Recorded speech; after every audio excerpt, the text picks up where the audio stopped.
If there had to be one thing that I think people don't put enough thought into, it would be their desk setup. For me, I have to have something that's super clean and functional, clutter-free, because I feel like it's very closely tied with my creativity and my productivity. If my desk setup is cluttered, or it's messy, or it's not aesthetically pleasing, I feel like that's how my day and my productivity goes as well. I'm not as effective. And this is where I deal with clients. This is where I facilitate real estate transactions. This is where I come up with new business ideas, and it's where I strategize and all these different things. And if my desk is messy or it's not functional, then I don't feel like I'm that effective. I've got a new space down here in our basement. We just finished our basement. And so I wanted to build out something that was beautiful, it was functional, and just worked for the way that I worked. So today I'm taking you step by step into how I built this desktop. And I know that this video is a little bit different than my normal videos, because typically we're talking about money and business and real estate. But like I said, I feel like the desk setup is actually very closely tied to all of those things. So again, we're gonna take you step by step how I built this desk and how you can do the exact same thing. So obviously, like every good project starts, we're gonna head to the hardware store. I decided to pick up a bunch of 2x6s because I feel like this is the perfect size for the desk that I'm going for, and it's also relatively cheap too. You can each, pick one each for about $5. So start by putting up your sawhorses. If you don't have sawhorses, it's not absolutely necessary, but it just makes things a little bit easier. I started by laying out all the 2x6s side by side just to make sure that the width is kind of what I was thinking. And then once I had that, I actually pulled off each one of those boards individually and just made sure that everything is nice and straight. And you should probably do this in the hardware store before you actually purchase them, but I was a little late to the game. Again, once you've got everything laid out, go ahead and just measure and make sure that the width is kind of what you were thinking. I didn't want a super deep desk, and so I was shooting for right around 25 inches or so. And I'm gonna shave off some of the edges of the boards later on in the video, and so that'll put me right around that 25-inch mark, which is what I was looking for. Once you've got your size down, we're actually gonna take every single one of these boards and put it on the chop saw, and we're gonna just barely shave off the edge of each one of these boards. So the edges are really rough when we get it, and we wanna make sure that everything is smooth, because when we go to sand it and stain it, it'll just be a lot easier. Again, we'll take every single board and we're gonna take the saw and we're just gonna shave off a little bit of each one of the sides on every single board. We're not gonna cut anything yet, but again, just shave off the sides of every single board.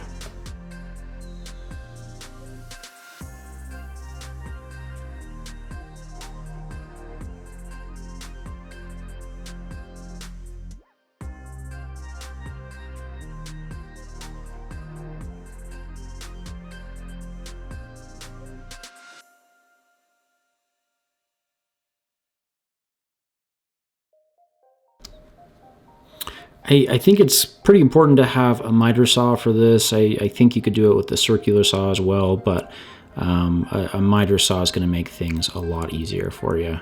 If you don't have all these fancy tools, it's okay, you can get by, but it definitely makes things easier.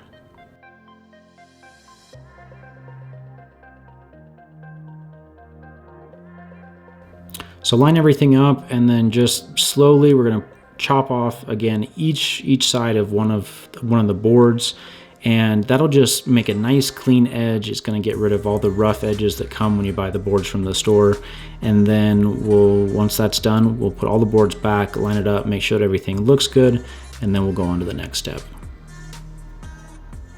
I kept having a problem with the boards falling off because my sawhorses weren't wide enough, and so I actually got a third sawhorse just to make sure that everything would line up. Again, eventually I'm going to trim down all the sides, and so the boards will actually be a little bit shorter and they'll fit better.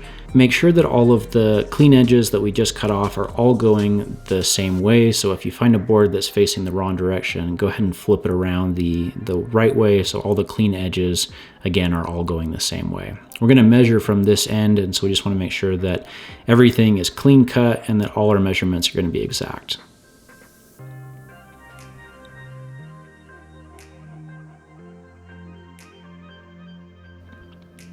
Line up all the boards so that they're even with each other. If you want, you can even just take a spare piece of wood and use it kind of as a straight edge to make sure that all of the boards are lined up perfectly.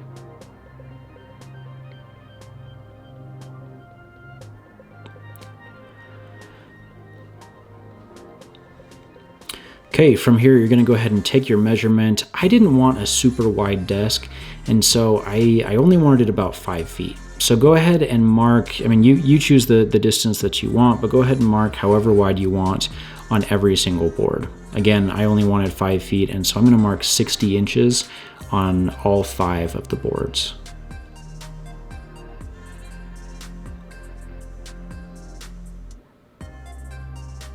Once that's done, you take your straight edge and just mark those lines all the way through on every board. It'll make it easier when it comes time to cut. Then we'll go over to the chop saw and we'll take each of those boards and just cut them to length.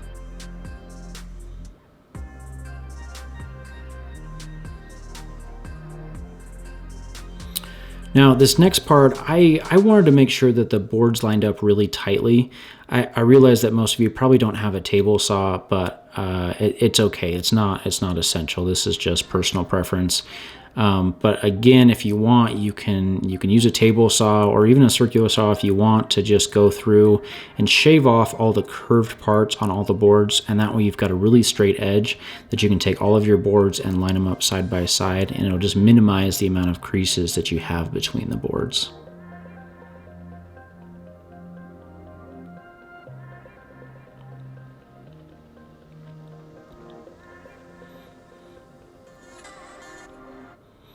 Once you've got everything good and cut, go ahead and put it back on your sawhorses. And if you notice now, all 5 of my boards fit because I've shaved off all of the different edges, and so they just fits a little bit more tightly. Now this part's actually pretty important. If you notice, you want to alternate the grain of the woods. So if you notice that my first board, the grain is going down, my second board, the grain is going up, the third board, the grain is going down, fourth up, fifth down. You want to alternate these just because it'll make it a little bit easier when your wood is all screwed together. Make sure that everything just fits tightly and nice together and it doesn't try and warp. If you've got all the grains going the same direction, your tabletop can actually tend to bend. So go ahead and alternate those.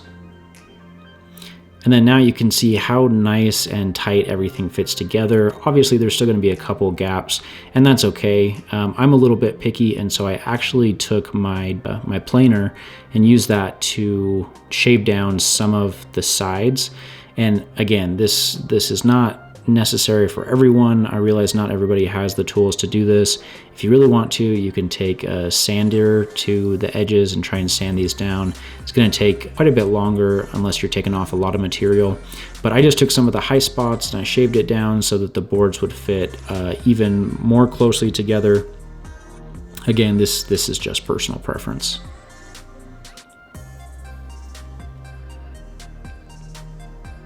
The downside to this is obviously it's going to make a mess. You've got shavings galore, and you're not going to have this if you're not using the planer, or you could just be smart and do this outside rather than inside the garage like I was. But luckily for me, I've got a leaf blower, and that helped clean things up pretty quick. Okay, now at this point, we're pretty much done with the prep work. Everything's looking really good, everything lines up well, and this is essentially what our tabletop is going to look like for the most part. Now it's time to glue everything together and screw it together as well. I'm going to be using one of my favorite tools, and that's a Kreg jig. This is going to be used to drill pocket holes in each of the boards. Now there's really no good way to do this. It's kind of tedious or awkward, but you have to flip the boards over onto the opposite side. So essentially you're looking at the underside of the table. I just took each board individually and just flipped it over one by one. Again, it's kind of awkward. There's not really a great way to go about this. So I then took my Kreg jig, my pocket hole jig, and I clamped that to the board, and I'll be using my drill to drill out 5 or 6 holes along the side of each one of the boards. We're going to use this with Craig screws to screw each board to the board next to it. This is really nice to have. I mean, if you don't have a pocket hole jig, I highly recommend that you get one. It's really going to turn out a lot cleaner, and it's going to hold the boards together a lot tighter. If you really wanted to, you could toenail these together, but I don't really recommend it. You're going to want to do 5 or 6 different pocket holes per board. That'll just make sure that everything sticks together nice and tight and that it's not going to come apart on you down the road.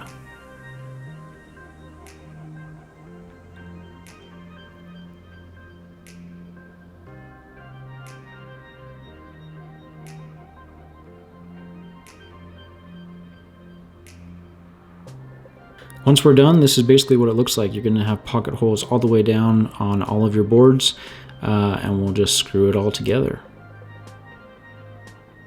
You can start this process by flipping each one of the boards up on its side and putting a bead of wood glue. You don't want to go too crazy here. You want it to be enough that it holds everything together, but you also don't want it oozing and dripping out the other side. So kind of go easy on that. I'm using 2.5 inch Craig screws. That's long enough for it to go through one board and into the other as well. Using those Craig screws with the glue, you just kind of go down the board and one by one put in a screw, and then you can screw the board to the one next to it.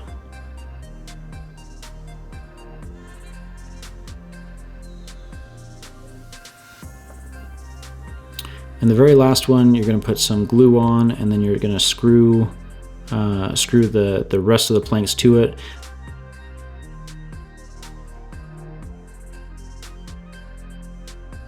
Okay, once everything's screwed together, go ahead and flip the tabletop back over onto its top. And the reason for this is you can see there's just a little bit of glue that seeped out, and so we can wipe all that up. It's not the end of the world. Wood glue sands down pretty good, but it's just best to do it now. And this part isn't really necessary if you don't have the clamps. I've got the tools, so I figured I'd do it anyway, but I'm just clamping everything together just to make sure that all the glue joins really well and there's a nice tight seal on it, but it's definitely not necessary. And then again, at this point, we're pretty much done as far as the wood top goes, and then we'll get to sanding and staining next. So after a couple hours, go ahead and take the clamps off, make sure that everything's dry and sealed, and then we can start on the sanding. There's a couple of spots on these boards that were just a little bit uneven for me, and again, this isn't super necessary if you don't want to, but I took my planer again and just shaved down some of the spots that were kind of bugging me. You can use sandpaper if you want, but this just makes it faster if you have the tools. Next, we're going to start the sanding process. We're going to start with a 60 grit and go all the way up to a 220 grit. This will just make sure that everything is super nice and smooth. So again, I'm starting here with the 60 grit, just getting everything super smooth. This is going to take off the most of the material and get down all those high spots. And to be honest, I probably spent 2 to 3 hours working on this. I started with the 60 grit, got most of the material off, got it how I wanted, and then I moved up to 120 grit. And then from there, I used the 220 grit just to round everything out, sand everything off, and just make sure that it was super smooth and it was right to my liking. Make sure that you get all the corners and all the edges, get it really smooth, because this is going to make a big difference when it comes time to stain the wood. Before we stain, we want to make sure that we blow everything off. You could take a damp rag. If you don't have air tools, that's fine as well. Just make sure to clean up all the sawdust. You'll know that you did a good job when you can almost feel like it's one solid board and you can't feel a crease in between the two. It should almost feel like velvet. The wood stain I'm using is Minwax Espresso Stain. I really like how this looks. It's a super nice dark color. Go ahead and apply it really thick. You can't go wrong here. There's really not a right or wrong way to apply stain, but put it on nice and thick. And once that's done, we're gonna just let it sit for about 15 or 20 minutes to really soak all of that stain in.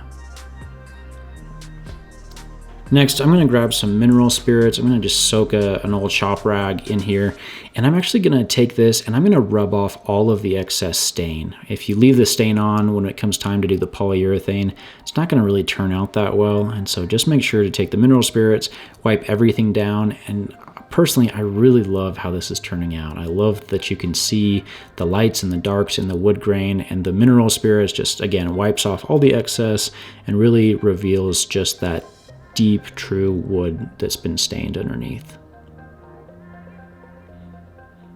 Yeah, I was really happy with all the lines and everything that came out with this.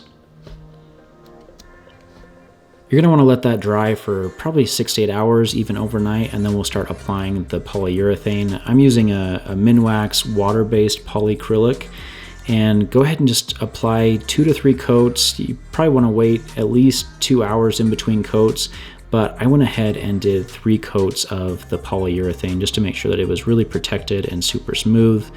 During this, just make sure that you pick up any of the drips that you may have missed. And then really, honestly, that's it. Your tabletop should be ready to go. I let this dry, carried it inside, set it on top, and I'm pretty happy with how it's turned out.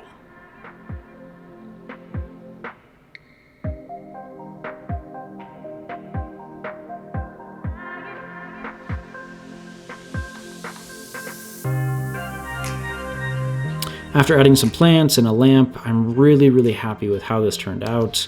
The legs that I'm using are the Alex drawer units. This isn't necessary. This is just units that I had left over. If you want, I'll link some of the legs down below that you can use instead. Otherwise, I'm really happy with how this turned out. You guys, appreciate you being here. Thanks so much for watching. I'll catch you guys in the next one.